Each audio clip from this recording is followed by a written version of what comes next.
কম GPA নিয়ে চায়নাতে উচ্চশিক্ষার ক্ষেত্রে স্কলারশিপের প্রলোভনে পড়ে প্রতারিত হচ্ছেন না তো? আসসালামু আলাইকুম, আমি নয়ন আহমেদ, ইঞ্জিনিয়ার, হযরত শাহজালাল আন্তর্জাতিক বিমানবন্দর, টার্মিনাল 3। আজকে আমি আলোচনা করব যে সকল শিক্ষার্থীবৃন্দ চায়নাতে উচ্চশিক্ষার জন্য আগ্রহ প্রকাশ করছেন, তাদের রেজাল্ট একটু কম রয়েছে তুলনামূলকভাবে, তারা খুব ভালো স্কলারশিপ পাবেন, ফুল ফ্রি স্কলারশিপ পাবেন, এরকম কথা শুনে প্রলোভনে পড়ে প্রতারিত হচ্ছেন কিনা। আমরা সবাই জানি চায়নাতে হচ্ছে যে আপনাকে স্কলারশিপটা প্রোভাইড করা হয় ইউনিভার্সিটি, সেটা হচ্ছে আপনার যে লাস্ট একাডেমিক রেজাল্ট রয়েছে সেটার উপরে ডিপেন্ড করে স্কলারশিপ প্রোভাইড করে। সো আপনার লাস্ট একাডেমিক রেজাল্ট যত বেশি ভালো হবে আপনি কিন্তু তত বেশি ভালো স্কলারশিপ পাবেন।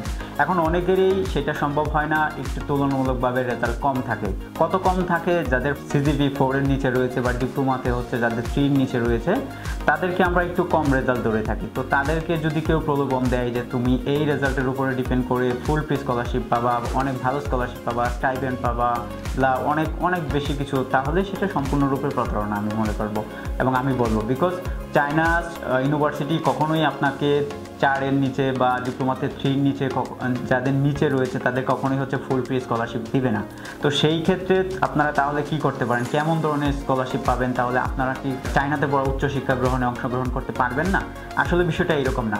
বিকজ চায়নাতে হচ্ছে অনেক রকমের স্কলারশিপ প্রোভাইড করা হয়, full free scholarship with stipend থেকে শুরু করে টিউশন ফ্রি, অ্যাকোমোডেশন ফ্রি, শুধু টিউশন ফ্রি, অ্যাকোমোডেশন কিছু পে করা লাগতে পারে, এরকম অনেক ধরনের স্কলারশিপ রয়েছে। তো সেইখান থেকে যাদের রেজাল্ট তুলনামূলকভাবে একটু কম রয়েছে তারা কিন্তু চাইলে একটা সিকিউর স্কলারশিপে পড়াশোনা করতে পারেন, যেটাতে আপনার টিউশন ফ্রি টোটালি ফ্রি হবে, আপনাকে অ্যাকোমোডেশন কিছু পে করতে হবে। আমি যদি বাংলা টাকায় বলি, 20,000 টাকা থেকে শুরু করে 30-35,000 টাকা পর্যন্ত প্রতি বছর পে করা লাগতে পারে। এরকম অনেক ইউনিভার্সিটি রয়েছে যারা এই স্কলারশিপগুলো দিয়ে থাকে এবং এটাকে আমরা সিকিউর স্কলারশিপ বলি। এবং আমি সবসময়, যেহেতু আমি একজন চাইনিজ স্টুডেন্ট, সেই আলোকেই আমি আমার অভিজ্ঞতাগুলো এই ভিডিওর মাধ্যমে শেয়ার করে থাকি। তো আমি তাদেরকে অবশ্যই সাজেস্ট করব যে ওই রকম প্রতারণার কথা না শুনে, প্রলোভনে না পড়ে অবশ্যই আপনি এই স্কলারশিপগুলো গ্রহণ করবেন এবং অবশ্যই আপনি তখন বুঝতে পারবেন যে কে আপনার সাথে সত্য কথা বলতেছে, কে আপনার সাথে মিথ্যা কথা বলতেছে।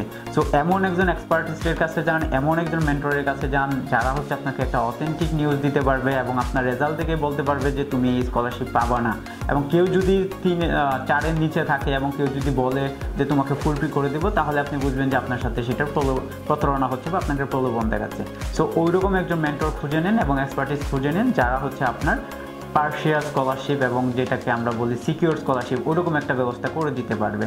এতে করে আপনার যেটা হবে যে আপনি অনেকটা সিকিউর থাকবেন, আপনার স্কলারশিপ নিয়ে কোনো ঝামেলা থাকবে না, কোনো প্যারা থাকবে না, আপনার কন্ডিশনগুলো অনেক বেশি হার্ড হবে না। আমরা যারা আছি স্টুডেন্ট, সবার মেধা সমান থাকে না, কারো কম থাকে, কারো বেশ থাকে। তো আপনি যখনই ফুল ফ্রির পিছনে দৌড়াবেন আপনার কন্ডিশন তখন অনেক হাই থাকবে। সো আপনার মাথায় যদি ওগুলো না ঢোকে তাহলে কিন্তু আপনার ফুল ফ্রি। আর একটা জিনিস মনে রাখবেন যে চায়নাতে কখনোই 4 বছরের স্কলারশিপ একসাথে প্রোভাইড করে না। সো শুধুমাত্র পার্শিয়ালের ক্ষেত্র বাদে।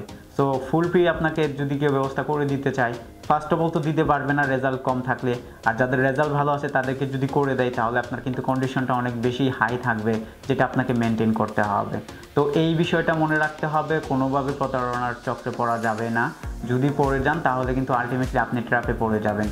সো সেই দিকটা মাথায় রেখে ভালো একজন মেন্টর, ভালো একজন এক্সপার্টিস্ট যারা দীর্ঘ সময় ধরে কাজ করতেছে এবং ভালো যাদের সাথে ইউনিভার্সিটির সাথে অথরাইজেশন রয়েছে, কোলাবোরেশন রয়েছে, তাদের মাধ্যমে আপনার কাজটা করান, তাদের মাধ্যমে আপনার প্রোফাইলটা তাদেরকে হ্যান্ড ওভার করেন। তারা আপনার হয়ে একটা ভালো স্কলারশিপে আপনাকে অ্যাপ্লাই করে দিবে, যেটা আপনার এলিজিবিলিটির উপরে ডিপেন্ড করে, আপনার রেজাল্টের উপরে ডিপেন্ড করে, আপনি কি পাচ্ছেন সেটার উপরে ডিপেন্ড করে।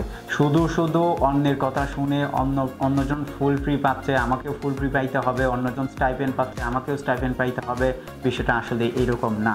যদি ওইরকম হতো তাহলে পৃথিবীতে যারা বসবাস করে সবাই একই লেভেলে বসবাস করতে পারতো।